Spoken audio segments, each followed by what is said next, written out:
maprotekta ang kabuang yaman ni VP Sara Duterte at ng kanyang pamilya. Kaya nga po noong nakaraang pulong tayo ay nag-move para maimbitahan ang AMLAC sa ating pong pulong ngayong araw na ito. Sa totoo lang, this should have never been kept a secret. A public servant's obligation sa konstitusyon at sa taong bayan ay maging bukas sa ating financial transactions and lifestyle. Kahapon po, personal ako na nag-deposit sa isa sa mga alleged bank accounts na nakapangalan kina VP Sara Duterte at ang kanyang ama na si former President Rodrigo Duterte. Taliwas po sa kanilang patuloy na pagtanggi, lumabas na active pa ang account. Nakapag-deposit po tayo ng 448 pesos doon sa isang account na ito.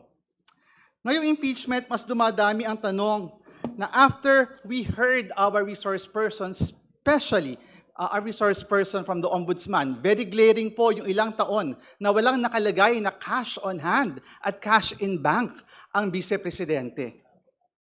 Kung walang sikreto si VP Sara, sana nag-sign na siya dati pa ng waiver. Kung wala siyang kinakatakutan, edi sana nilipag na niya ang totoong laman ng bank account niya. Kung totoong kumakain lang sa karinderya ang tatay niya at government salary lang ang natatanggap nila, iniisip ko nga po, paano na-i-encash yung cheque, yung sweldo niya, saan dumadaan?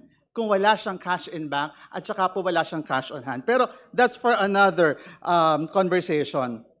Kung wala po silang tinatago, di sana wala silang kaba na haharap sa committee ito. Hindi tayo parang tumatawag ng spirit of the glass every time isa-summon ang Vice President to refute the evidence. Sa pagpresenta po ng report ng AMLC, ang tanong po ng taong bayan, sana masagot na ang maraming matagal ng mga pressing questions. And I hope that the AMLC will be able to shed light on these very important issues. Dito po nakaraang mga sessions, may mga baon akong Mary Grace Piatos. Pero ngayon po ang baon natin, yung maraming tanong ng taong bayan, at sana po masagot ito ng AMLAC. Salamat, Madam Chair. Thank you, Honorable Sendanya. Madam Chair, Madam Chair, Madam Chair, Honorable Chel Jokno. as a movant as well of the subpoena that was issued to the AMLA, may I just make a brief manifestation? You may proceed. Thank you, Madam Chair. Para magampanan po natin yung ating tungkulin na malaman kung mayroong probable cause o hindi dito sa impeachment case na ito, mahalaga talaga na makita natin yung ebidensya. Kaya po natin hinimok ang Committee on Justice na maglabas ng subpoena dito sa Anti-Money Laundering Council.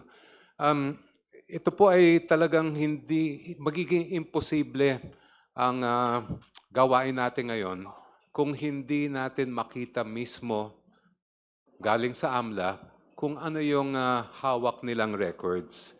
Kaya this is, to me, one of the most crucial stages in our proceedings at the Committee on Justice. The evidence will speak for itself. Wala naman sa atin na magsasalita, kundi mismo ang records ng AMLA. And through this procedure, the money trail will lead us to the truth. Thank you, Madam Chair. Thank you. Madam Chair, The Honorable Joboy Aquino is recognized. I would like to direct my clarificatory questions to the representative of AMLA. Attorney Buenaventura, Is that Attorney Buenaventura? the Executive Director of Anti-Money Laundering Council. Okay. For the record, Attorney, the AMLA received a subpoena coming from this committee for the production of documents, records. Am I correct? Yes, Madam Chair. We received a copy of the subpoena. Okay. Did you bring the subpoena documents today? Yes, we have it with us. Is it possible for us to tender it, to transmit it now? The committee secretariat is directed to approach Executive Director Buenaventura to receive the subpoenaed documents from the Anti-Money Laundering Council. The same will form part of the records of this proceeding. Honorable Joboy Aquino. Madam Chair, May we ask that all the members be provided a copy of the report from The AMLAC? COMSEC is directed to reproduce the documents and provide the same to the respondent vice president, the complainant, and all the justice members. Madam Chair, the The same Honorable request, Adjong. the same request is asked of the committee secretariat to provide the SALNs as we have already requested earlier, Mr. Chair. We still haven't gotten the As far as the copy of SALNs is SALNs. concerned, I understand that we have directed the COMSEC already to provide the same to all the parties, including the justice members. That is correct, Madam Chair. So we reiterate our request, Madam Chair. Thank you. Madam Chair, can I continue? You Madam may Chair? proceed, Honorable Joboy Aquino. Thank you, Madam Chair. Attorney, I understand that you have a cover letter which describes the documents that you have submitted. For the record, please tell us about these documents. Did you mention a cover letter? Do you confirm having submitted a cover letter among the documents? Yes. Yes. May we direct the Yes, COMSEC? Madam Chair. Please find this cover letter and flash this in the screen for the guidance of the justice members.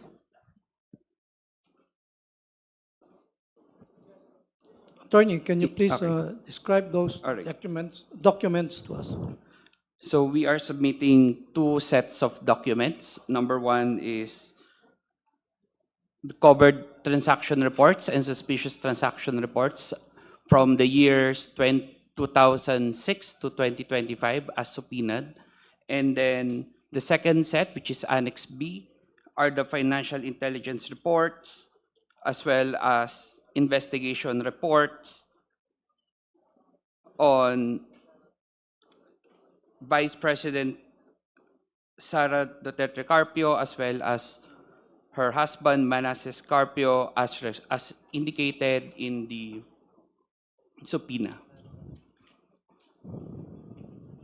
Okay, Attorney, to be clear, did you only initiate these reports because of this impeachment? No, Madam Chair, we have, and EMLC has always been in constant monitoring of all the transactions, and while we have generated a latest one, all the data have been as far as back as early years. Okay? And kanino po ang mga accounts ang mga nakasaan dito sa mga dokumento na dala ninyo? Bali po, ito po ay mga accounts ni Vice President Sara Duterte sa kanyang individual or sole account. Kasama na rin po ang kanyang mga ka-joint account, kasama ang kanyang pamilya o ibang tao, o pati kanya ng asawa, at kasama na rin po ang account ng kanyang asawa na si Manasseh Carpio at ang kanyang mga ka-joint account na kapamilya niya o ibang tao man. Salamat po. Pinakauli na lang pong tanong. Sa simpleng tanong lang po, no, Attorney, makikita po ba rito sa mga dokumentong dala nyo kung meron mga perang pumasok o lumalabas dito sa mga accounts na to? Maaari po, maaari makita dahil yung pong report na covered transaction at suspicious transactions ay may makikita po tayo doon na mga transaksyon na maaring palabas at papasok po. Madam Chair. The Honorable Keith Flores. Madam Chair, medyo... Is this a point of order? Yes, point of order, Madam Chair. Madam Chair, I'm concerned with where we are going right now. We will now be discussing from the statements of the AMLAC representative bank accounts. And I'm worried that the discussion might lead somewhere na pinagbabawal ng bank secrecy law. If that is the direction that the questions have been going and from the answers of the AMLAC. Are we not, in effect, violating the bank secrecy law, Madam Chair? For the guidance of the members, before I recognize the Honorable De Lima. the subject matter of the subpoena issued by the Justice Committee are not bank records. Instead, it is AMLC report uncovered in suspicious transactions. Likewise, the person who is subpoenaed are not bank officials and employees. The person who is subpoenaed is, of course, no less than the head of the Anti-Money Laundering Council. For the record, the coverage of bank secrecy law and for the guidance of the members are bank officials and employees and bank records. And the chair is of the opinion that the subject matter of our subpoena is apparently not covered by the protection of the bank secrecy law. The Honorable De Lima is recognized. Before the Honorable De Lima answers, Madam Chair, I just want to, from your statements po, well, it is true na, yun nga, hindi nga banks ang sinupina natin, hindi din bank employees ang sinupina natin. But parang yung, from the answers kasi kanina, it would deal with certain bank accounts already, Madam Chair. So wouldn't that in effect be parang circumventing also the bank secrecy law? We note the observation of the Honorable Keith Flores. Nonetheless, we are strictly compliant with the letters of the bank secrecy law. The Honorable De Lima is recognized. Thank you, Madam Chair. Tama po yung sinabi ng ating Chair na hindi po tayo sakop ng prohibition. Yes, meron ho tayong Secrecy of Bank Deposits Law na sinasabing sikreto, confidential, yung mga bank deposits, pero hindi po naman yan absolute rule na wala na siyang exception. Ang exception dyan, isa sa mga exception na yung cases of impeachment. Pero bago po ako to dwell on that, ay tungkol naman po dun sa sinasabing pwedeng may prohibition. Kasi nakalagay po sa Section 3 of the law itself. Louder, Republic Act- Honorable De Lima, louder. Republic Act number 1405 or the Secrecy of Bank Deposits Law, it is explicit. It applies only to officials and employees of banking institutions. Nakasabi po sa Section 3, it shall be unlawful for any official or employee of a banking institution to disclose to any person other than those mentioned in Section 2 hereof any information concerning said deposits. So, ang pinasabina po, kagaya nung sinabi ng ating chair, ay yung AMLAC, AMLC. At hindi po bangko, at hindi po mismong bank accounts ang pinasabina natin. Ang pinasabina po natin ay yung record, if any, of suspicious or covered transactions. And let's note also na meron na rin tayo yung batas na Anti-Money Laundering Act or Republic Act number 9160. It further reinforces the position na wala tayong violation dito na nagaganap. It embodies the state's more recent and more specific policy that financial secrecy cannot be used to conceal unlawful activity.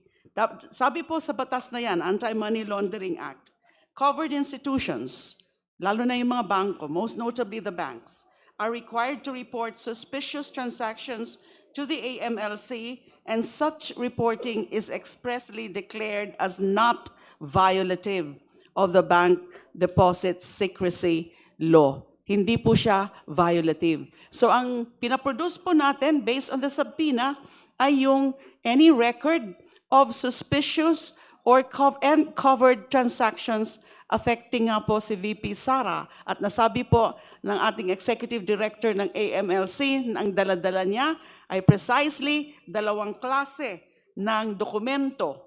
Yung reports mismo on suspected or covered transactions sa mga accounts ni VP Sara, either singly, siya lang, o jointly. Meron siyang mga ka-joint account sa ibang tao, katulad ng kanyang asawa, katulad ng kanyang ama, katulad ng ibang miyembro pa ng kanyang pamilya. At ang pangalawa ay financial intel reports. At sakop po yan ng mandato. Kaya nga, rini-require yung pag-submit ng mga transactions na yan para i-report kung covered ang transactions at dinidetermine kung suspicious, kung may mga red flags yung mga transactions na yan na pwede makapagsabi na meron ditong gumagamit ng pera sa illegal o kaya sa money anti-money laundering. So I submit, Madam Chair, and going back, by the way, to, I almost forgot, yung exception po, yung cases of impeachment,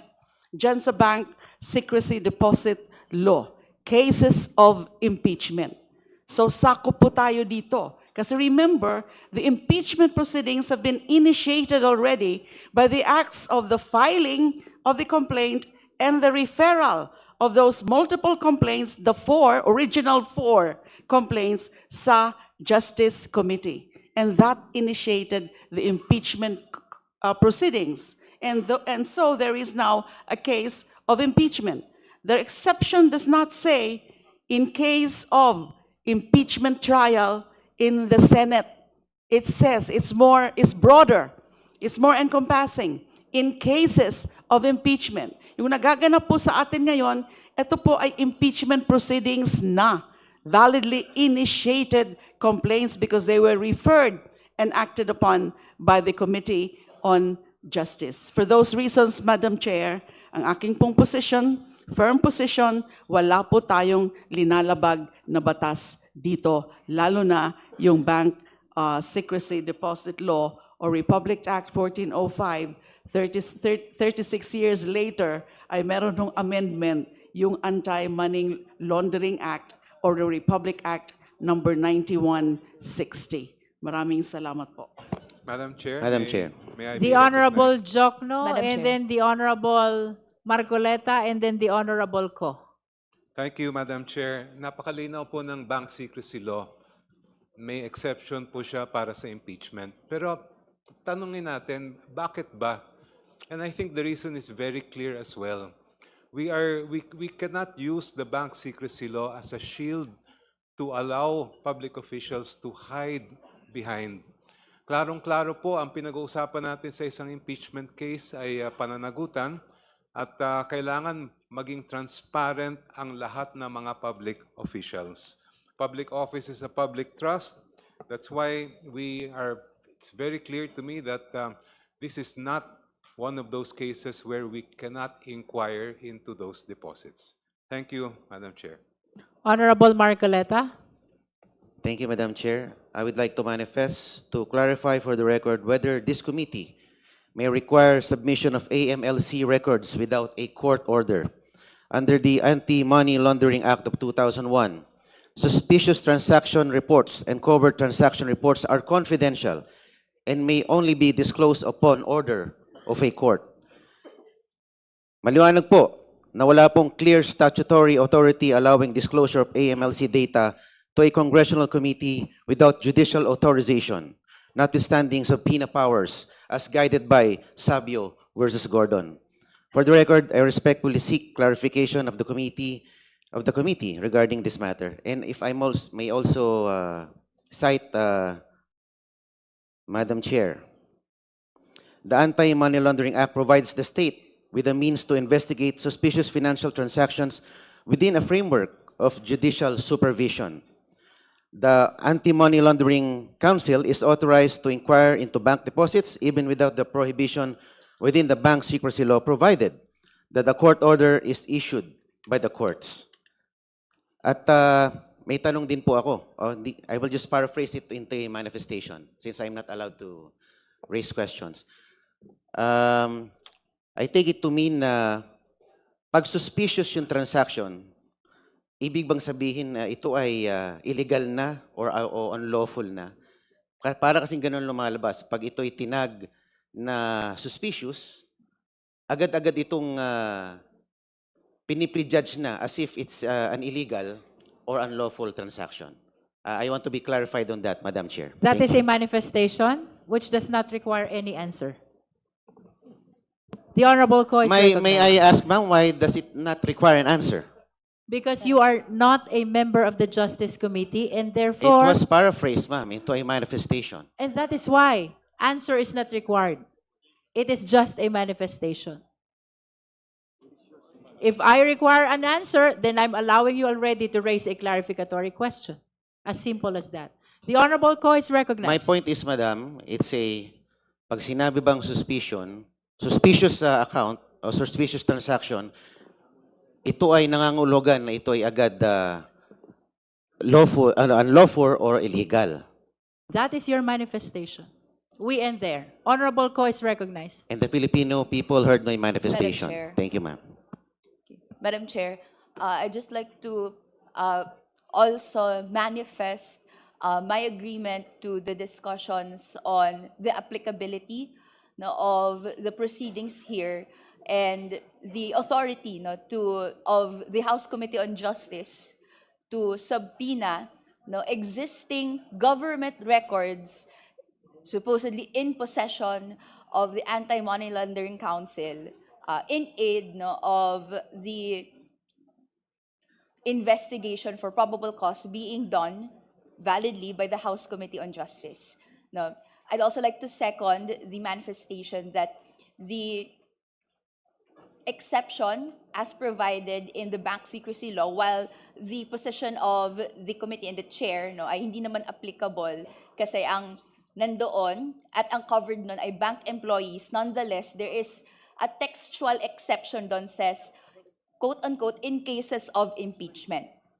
And may standing question kasi na dapat mag-apply lang tong exception na to sa Senate kasi yun na yung quote-unquote case of impeachment. Pero the 1987 Constitution is clear. Under Section 3, Article 11, the House of Representatives shall have the exclusive power to initiate all cases of impeachment. So what we're doing now is under the coverage of cases of impeachment. So clear naman po yung pagka-fit ng words ng 1987 Constitution and the bank secrecy law. And siguro, Madam Chair, I'd also just like to raise a general comment for the benefit of the public and not specifically to answer any specific comment by members, but also para ma-enlighten yung public. Yung nakalagay po sa Section 11, na quote-unquote bank inquiry power requiring a court order, hindi naman po nakalimit doon yung kakayahan ng AMLC to produce documents. Lalo na if the AMLC reports or information is already in possession of AMLC prior to the starting of the impeachment proceedings, as confirmed by AMLC earlier. Any reports of transactions, hawak na nila. And under the valid processes of this government agency, kinakausap yung kapwa government agency na i-produce yung information na hawak nila, rumirespondi po sila accordingly. May lawful authority po ang government agency na ito na gawin yon, i-ask yon from a different government agency. So yun po, fully covered yung lahat pong ginagawa ng House Committee on Justice on these impeachment proceedings. Thank you, Madam Chair. Madam Chair. Now, can we proceed to the report of AMLC? Madam Chair. The Honorable Adjong is recognized. Madam Chair, if Congressman Joboy Aquino is done with his questioning, I'd like to ask AMLC. Honorable Joboy Aquino, are you done with your Yes, clarificatory questions? Finally, I'm done. Yes, Madam so Chair. we can now proceed to Honorable Adjong. Thank you, Madam Chair. Bismillahirrahmanirrahim. Assalamualaikum warahmatullahi ta'ala wa barakatuh. Magandang hapon na po. Magandang hapon po sa atin lahat. I'd like to direct my questions to AMLAC. Brad, magandang hapon. Your position as Executive Director of AMLC is not an ordinary opinion, no? It's actually created and governed by a certain law. Can you confirm to me that this law is the RA 9160? Yes, Madam Chair, it is governed by the Anti-Money Laundering Act, which is RA 9160 as amended. Thank you.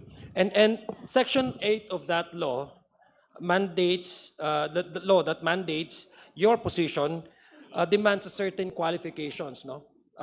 Just to be brief about it, I would like to enumerate to you the qualifications by which you are entitled or you are allowed or qualified at least to hold that position that you're occupying right now. Number one is you must be a lawyer at least 35 years old with it.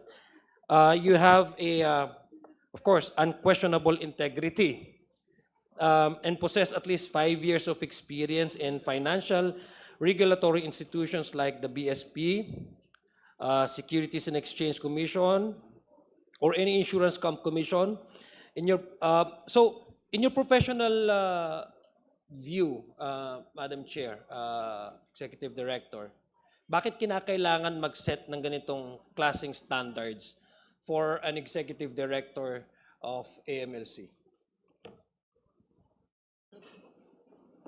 I may not answer in a of my professional view, but I can offer my personal view. Yeah. And that is the position of the executive director and the leadership of the Anti-Money Laundering Council Secretariat requires technical proficiency as well as, and most importantly, I think, the ability to ensure impartiality and to act independently. We are navigating, or the work of the AMLC navigates a lot of complex financial structures, financial systems, and it is our duty to make sure that we are always impartial in the things that we do. Okay, very good. So, ibig sabihin, the work that your position demands would have to, that you have to have a deep understanding, no, of, sabi mo nga, of complex financial systems, no, and a high level of probity to handle sensitive information impartially. Tama ba? That Yes. you are, you said, you mentioned earlier that you have to work independently. Does that also mean that you have to be impartial? Yes. When, doing your work. Tama po ba? Yes, Madam Okay. Chair. Para po for the benefit of the public, because Madam Chair, I'm sure a lot of our kababayan now are watching, no? Marami kanina, I was listening to the exchanges of some of my colleagues here, and Representative Laila De Lima mentioned the phrase money laundering, no? Parati ho natin ito naririnig, Madam Chair, no? In simple terms, no, for the benefit of our ordinary kababayan, ano ba ibig sabihin ng money laundering? Kasi you can be technical in your explanation, or you can be, sabi nga ni Congressman Garin, laymanize it. for the Honorable understanding Adjong of is our- just requesting for an explanation as to the nature of money laundering as an offense. Yeah. The money laundering, Mr. Chair, because my questions is premised on the mandate of the AMLC, so that we can fully understand. For the what- benefit of the for- viewing public. Yeah. That's So- correct, Madam Chair. So, Yes. PD? To put it simply, money laundering is a process whereby proceeds from illegal activities are concealed or cleaned and make them appear as coming from legitimate activities. So the term itself is laundering or cleaning of dirty money, and hence we have that term money laundering. So ibig sabihin, Madam Chair, kung I will attempt to translate it into Tagalog. Hindi po ako Tagalog, Maranao po ako, pero ito po yung pagkaintindi ko based on your explanation. Ibig sabihin, yung mga possible na pumapasok halimbawa na pera na hindi sa mabuti o sa illegal ang source ay, kumbaga, ano yung launder sa Tagalog? Nilalaba, no? Nilalaba, tama ba? I beg the indulgence of the committee. Nilalabahan para it would appear as if nasa yung source ng pera na ito ay nasa illegal at tamang sources. Tama po ba yung aking pag-interpret or pag-translate into Tagalog? Agree po ako. Tama po. Ang layunin po ng paglaban sa money laundering ay maiwasan na itong mga pera na galing sa illegal ay maitago sa otoridad o maipakita na galing di umano sa malinis sa paraan when sa totoo hindi naman talaga. Okay. Earlier, Madam Chair, I was listening also to some of the comments of our colleagues, and they mentioned certain phrases, like for example, red flag indicators. Kanina, I was also listening to the exchanges between Congressman Flores and Congresswoman De Lima. Is it correct, Madam Chair, ED, that ang mandato po ng AMLC ay hindi lamang basta tumingin sa mga bank accounts, kundi mag-analyze na rin, no? Mag-analyze na rin ng mga, yung tinatawag na red flag indicators o yung mga kahina-hinalang transaction, no? As you have explained to us earlier, na posible may pumapasok na hindi sa tamang hinahide, no? Or ang tawag na hinahide, yung tinatago na galing sa hindi illegal na sources at ito'y pretending to be nilalabahan o minalilaunder, no, para ipakita tama. So the only way for you to do that is there also for you to analyze certain inflow of money, no, in certain bank accounts that would tend to make you realize based on your assessment that this might also cover or indicate some red flag indicators. Tama po ba? Tama po. Nabanggit niyo po yung mandato ng EMLC and ang mandato po niya ay panatilihin ang integridad ng financial system natin na dapat malinis ang financial system natin. At isa sa pinakamahalaga, o hindi man pinakamahalaga sa gawain namin ng EMLC ay ang mag-analyze ng mga transactions at aksyonan kung ano man ang makita tungkol dito. Okay, so when you do the analyzation of the red flag indicators, kasi mayroon din kayong sinasabing, may terms na sinasabi na covert transaction and yung sinasabi nating suspicious transactions. And this is by way of analyzing yung sinasabing kung may red flag indicators ba at kung wala, no? So can you, no, for the benefit again of this committee and perhaps the general public, can you try to define ano po yung pagkakaibahan pag sinabi mong covert transaction at saka sinasabi mong suspicious transactions?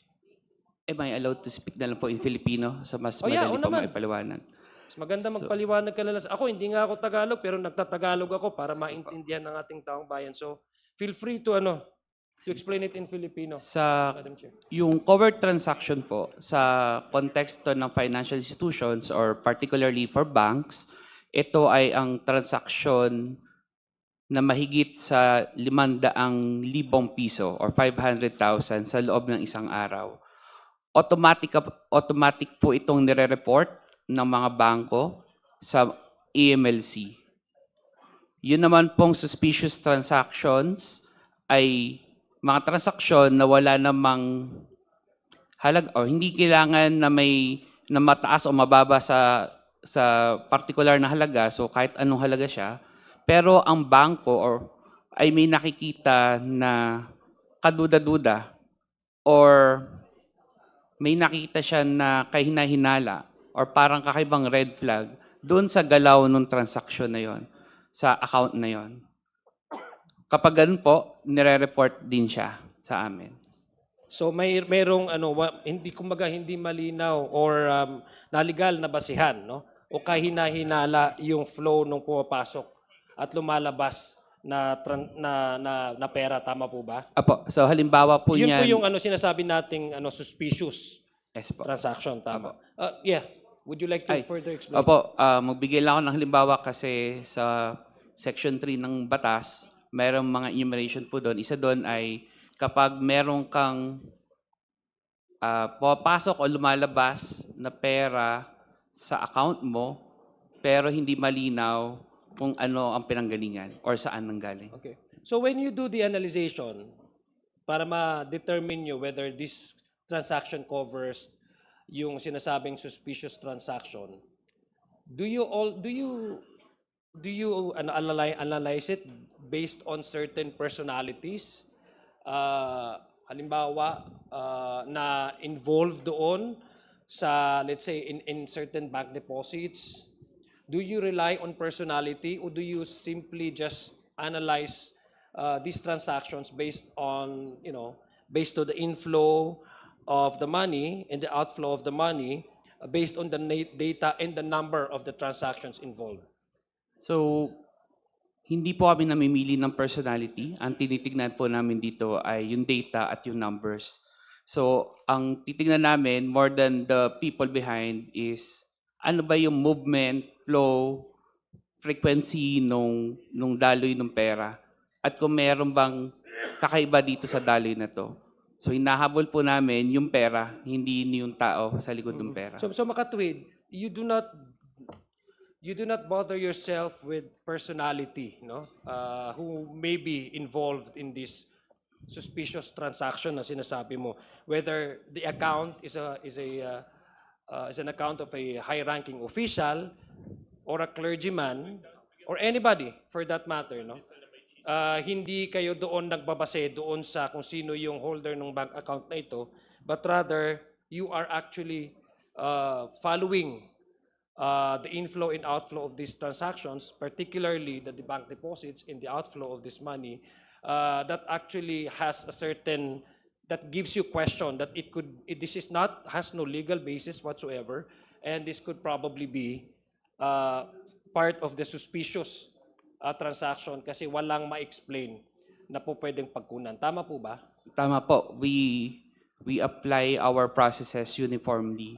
Hindi po kami tumitingin sa personality or sa kung sino man. Ang tinitingnan lang namin dito is, meron bang kakaiba dito na dapat pagtuunan pa ng investigasyon? So you don't direct actually your examination based on a certain political direction, but you follow where the money trails, where it will direct you. Tama ba? Tama po yun.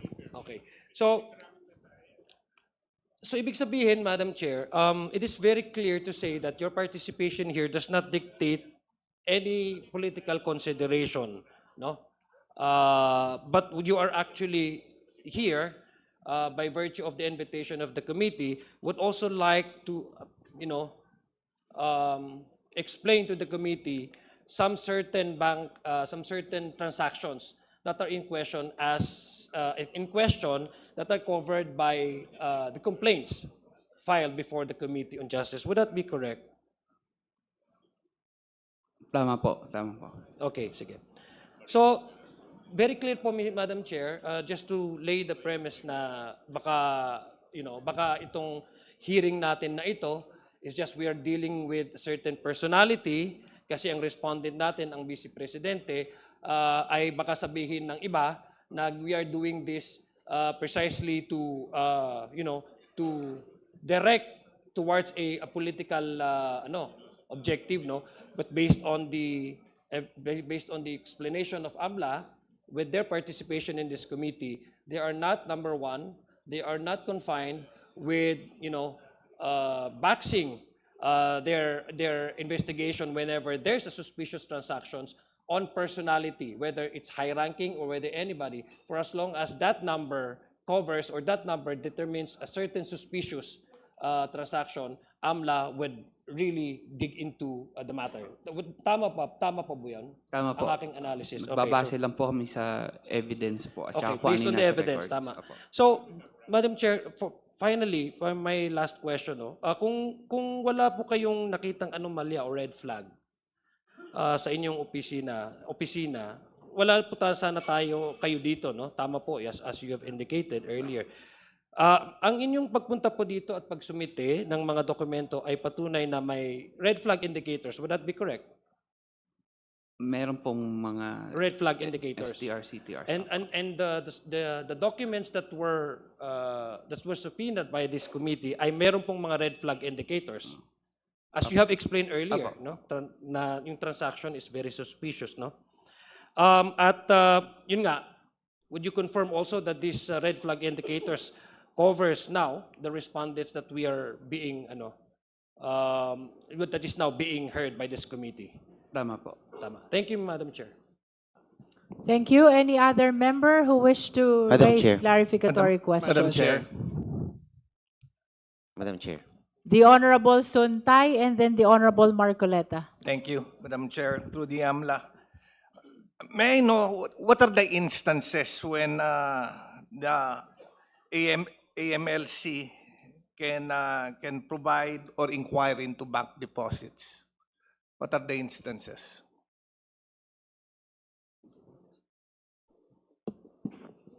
I think they do not inquire. Reports are being Because under submitted to Republic them. Act, Madam Chair, under Republic Act number 9160, the Anti-Money Laundering Council has significant authority under the Anti-Money Laundering Act. Now, there are two instances when they can inquire into bank deposits. One is with court order, and the second without court order. So with court order, when can this be done? Now with court order, when the AMLC can inquire into deposits if there is probable cause. May that the I funds are confirm related to from unlawful AMLA first activity. if the subpoenaed documents are consequences of your bank inquiry, or these were received by way of reporting of the banks or other financial companies in relation to the implementation of AMLA? Madam Chair, I confirm that these documents are based on the CTRs and STRs, and these are the subject of the subpoena that we have submitted. These are generated because of the reports Yes, Madam Chair. submitted by the banks. Yes, Madam Chair. And bank inquiry, which is being contemplated by the Honorable Suntay, is different from the reports which are being submitted. That is correct, Madam Chair. So, Honorable Suntay, if this has reference to the subject matter of the impeachment, I hope we can confine our questions to what appears in the subpoena documents. Yes, Madam Chair. This is related to what has been subpoenaed, because what has been subpoenaed would be presented by.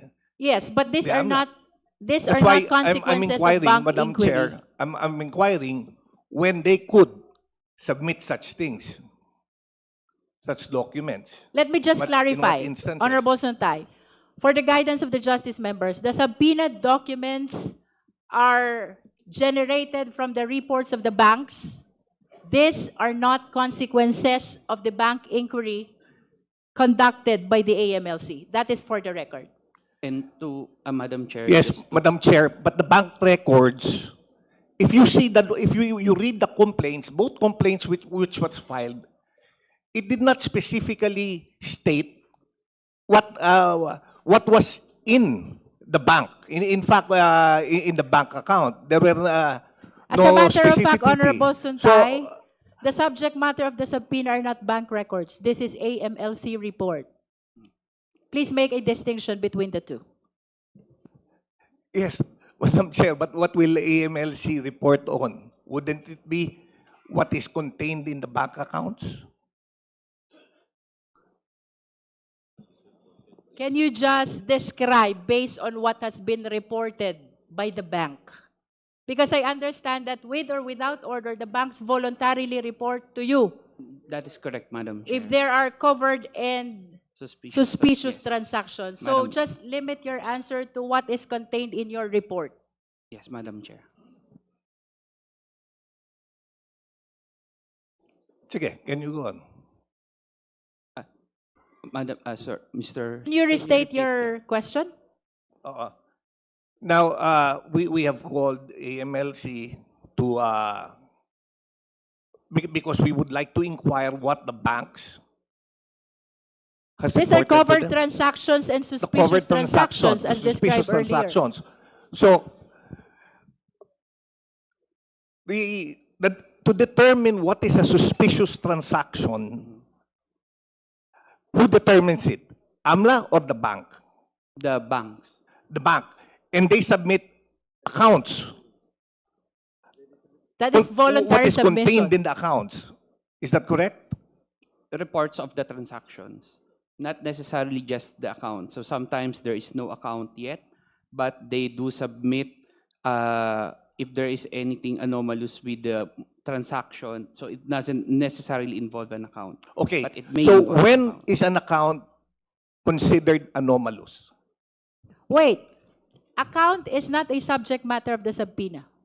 The subject matter of the subpoena are covered transaction and suspicious transaction. Then when Honorable is a Suntay, please be transaction reminded to considered limit your Madam questions Chair, to the yes. subject matter of the when is a subpoena. transaction considered anomalous? Suspicious. Please use the term covered or suspicious. Because that is Covered the or subject suspicious? matter of our Okay, subpoena. madam. Covered or suspicious? Under Section 3 of the Anti-Money Laundering Act, there is a definition of what constitutes suspicious transactions. Number one is if there is no underlying legal or trade obligation. Number two is if there is no economic, there is no the client is not properly identified. Number 3 is if the amount involved is not commensurate to the business or the financial capacity of the client. And the next would be taking into account all the circumstances. There is a perceived transaction, the perceived transaction of the client is being structured. Number 5 is if there is an unlawful activity, if the client committed an unlawful activity or is in any way related to money laundering. Number 6 is if there's a deviation, observed deviation from the acts of the or behavior of the client's profile. And number 7 is any other analogous transactions similar to the those enumerated. Okay. Sige. Thank you very much, Madam Chair. Thank you, Honorable Marcoleta. Thank you, Madam Chair. Again, you are allowed only to manifest. Yes, Madam. Let me state for the record that the committee have required the submission of AMLC records without a court order. And let me reiterate that under the Anti-Money Laundering Act of 2001, suspicious transaction reports and covert transaction reports are confidential and may only be disclosed upon order of a court. The House of Representatives Committee on Justice does not have the authority to direct the AMLC by issuing a legislative subpoena and consequently cannot bypass the probable cause requirement of the court. The report of suspicious transactions are meant to be used by the AMLC for analysis and its own determination of probable cause, where required by the judiciary. That's my manifestation, Madam Chair. Thank you. Madam Chair, The manifestations Chair. are noted. Madam Chair. Any other member who wishes to Madam Chair. manifest or raise Madam clarificatory question? The Honorable Jokno and then the Honorable Ko. Madam Chair. just a counter manifestation, Madam Chair. You may proceed. We have to emphasize this, that the bank secrecy law itself provides, and I quote, all deposits are hereby considered as of an absolutely confidential nature, just like the AMLA law, except in cases of impeachment. Iba po yung exception sa court order sa exception in cases of impeachment. And I believe that the reason is very clear because we are here speaking of accountability of public officers. If we allow the bank secrecy law to become a tool that will hide key evidence from the Committee on Justice, magiging baliwala po yung impeachment process. This will become an exercise in futility. Hindi natin magagampanan ng ating tungkulin kung nakatakip ang ating mga mata. And that's why to fulfill our duty under the Constitution and to the people, the committee must exercise its power to examine all the evidence, including the records coming from the Anti-Money Laundering Council regarding covert and suspicious transactions linked to Vice President Sara Duterte. Thank you, Madam Chair. Madam Madam Chair. Chair. Madam Chair. The Honorable Ko. Madam Chair, I'm making this manifestation to clarify to the public the difference between what we're doing and the cited Section 11 of the Anti-Money Laundering Act. Under the Anti-Money Laundering Act, Section 11, sabi po doon that the Anti-Money Laundering Council, AMLC, may inquire into or examine particular deposits, etc., under order of any competent court. Ina-assume po nito na ang AMLC, hindi pa niya hawak yung impormasyon na kailangan niya. Meron siyang napapansin na something, no? Tas kailangan niya ng additional information and gusto niyang mag-inquire further. Pwedeng gawin ito ng AMLC, mag-inquire yung AMLC kung may nakuha siyang court order. Iba po yun sa ginagawa natin ngayon.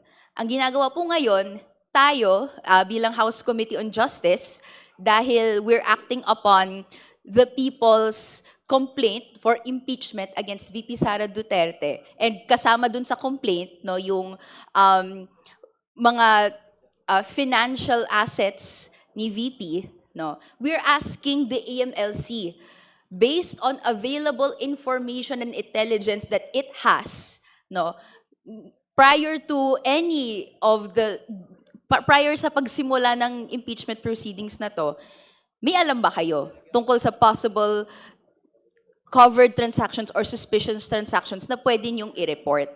So, this is to clarify to the public that Section 11 actually does not apply in this case. No.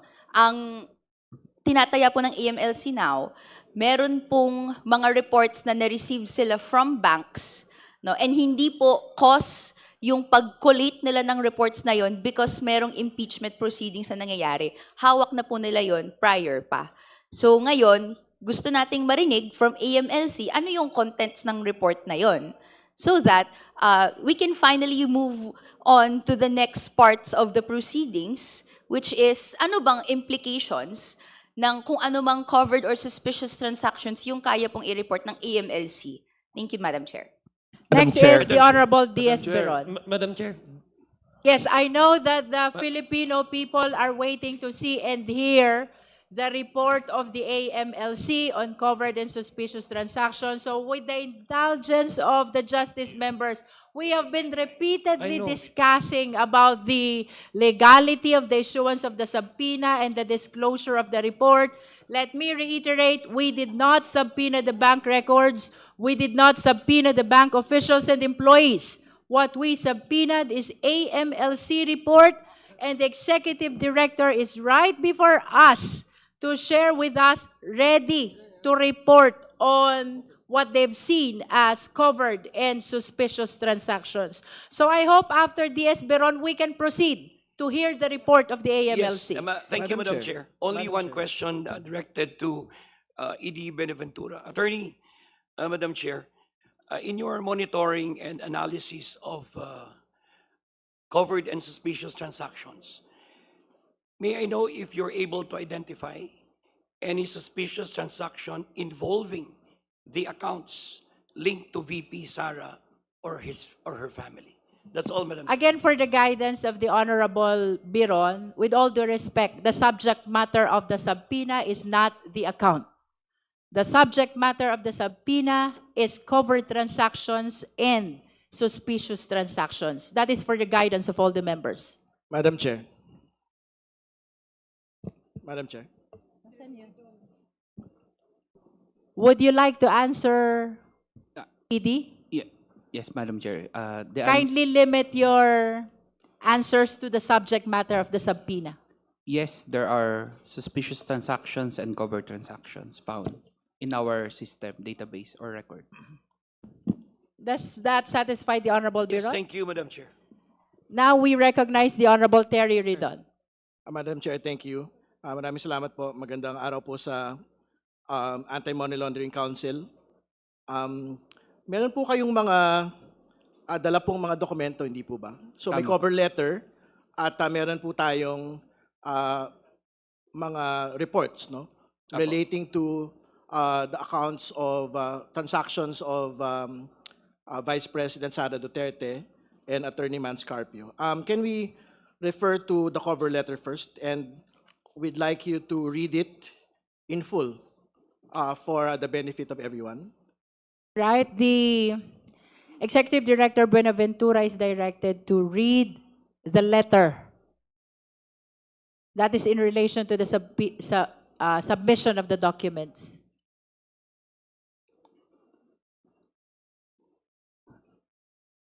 Subject, subpoena ad testificandum et duces tecum issued by the House of Representatives, Committee on Justice, in relation to the impeachment proceedings against Vice President Sara Z. Duterte. This refers to the issuance of the House of Representatives, Committee on Justice of the subpoena ad testificandum et duces tecum in relation to the verified complaints for impeachment against Vice President Sara Z. Duterte, requiring the Anti-Money Laundering Council or AMLC to bring on or before 22 April 2026, 10 a.m., the original or certified true copies of all reports of covered transactions and suspicious transactions reported by any and all banks to the Anti-Money Laundering Council or AMLC involving Sara Duterte, Carpio, and or Manasseh Carpio, covering the period starting from 2006 to 2025, and any and all investigations or reports or related reports or documents prepared by AMLC involving the reported covered transactions and suspicious transactions. In compliance with the subpoena, the AMLC formally transmits the original and or certified true copies of the following documents So Annex A, covered transaction reports, CTRs, and suspicious transaction reports, or STRs, for the period 2006 to 2025. Annex B, financial intelligence reports on Vice President Sara Duterte Carpio and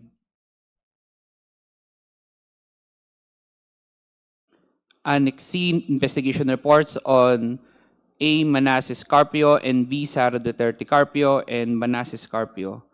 We also provide the following summary. For Sara Duterte Carpio, number of CTRs, 313, number of STR, 17, total amount involved, 3,772,760,972 pesos and 48 centavos.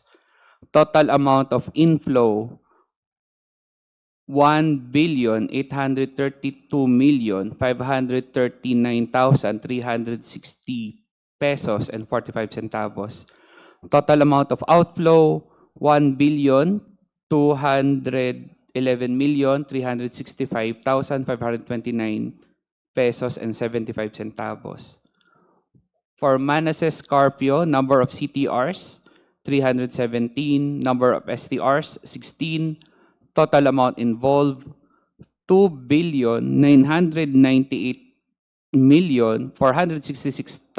2,998,466,740 and 47 centavos. Total amount of inflow, 2,592,904,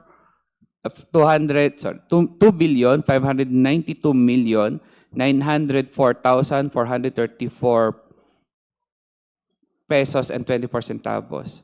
Total amount of outflow, 343,315,781 pesos and 7 centavos. Total for both, 630, number of CTRs, 630, number of STRs, 33, total amount involved, 6,771,227,712.95 and 95 centavos. Total amount of inflow,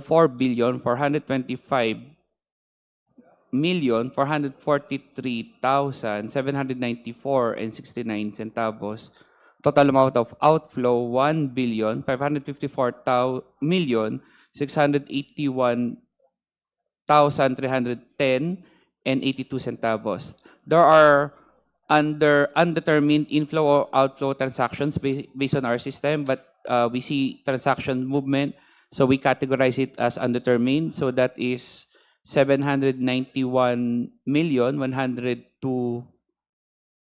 791,102,607 and 44 centavos.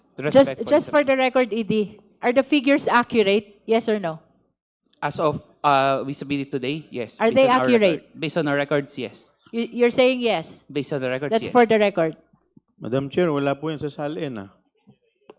Honorable Shua, do you want to be recognized? Sinasabi ko lang po, eh di wow. Madam Chair, Madam Chair, if I may be allowed to proceed. Wait. The floor is with the Honorable Ridon. Thank you for reading for the record the cover letter. You will be called Vice Chair Dumogan after the Honorable Ridon. It's not a question, may we be furnished copies of Yes. that report submitted for our guidance. May we direct the COMSEC to please provide copy of the cover letter, at least para mabilis, no? Because the attachments are really voluminous. Kindly provide Justice members copy of the cover letter. Madam Chair, Madam Is regarding this a point of order? regarding the Because the copies floor is of- with the no, Honorable Tino. just with regard to the request for copies. Yes. Kasi actually kanina pa kahit yung mga SALN bibigyan daw kami pero hindi rin naman nabigyan pa. I think the photocopier is in the Oh. other building. Yes, baka pwede po yung e-copy na muna kung meron. Email. Baka mas mabilis. Okay. Opo. COMSEC, Para may reference kami. kindly send soft copy to the corresponding email accounts of the Justice members of the available documents already. Honorable Ridon, you may proceed.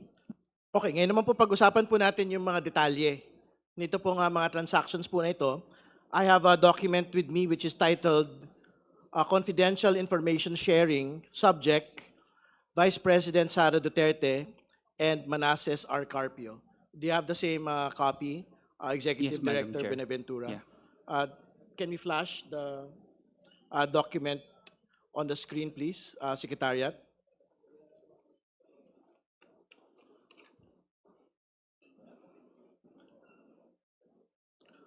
So we would want to direct the Executive Director not to read the entirety of it because it is a bit voluminous, but we would want him to read particular portions of it. I refer you to page 2 of the document, Summary of Transactions. Can you read from that point until Can number we flash the document referred to by the Honorable Ridon? COMSEC, please be directed as well to provide a copy of the summary of transactions to the Justice members. Can we suspend so that we can flash the document for the benefit of everyone, Madam Chair?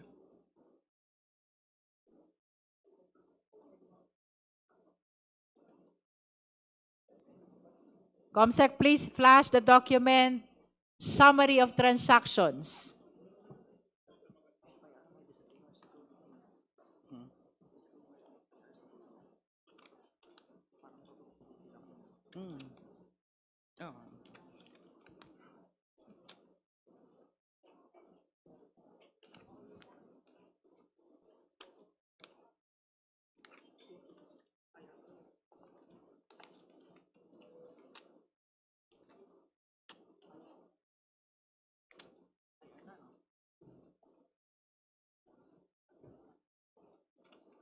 Ano to? Parang initial.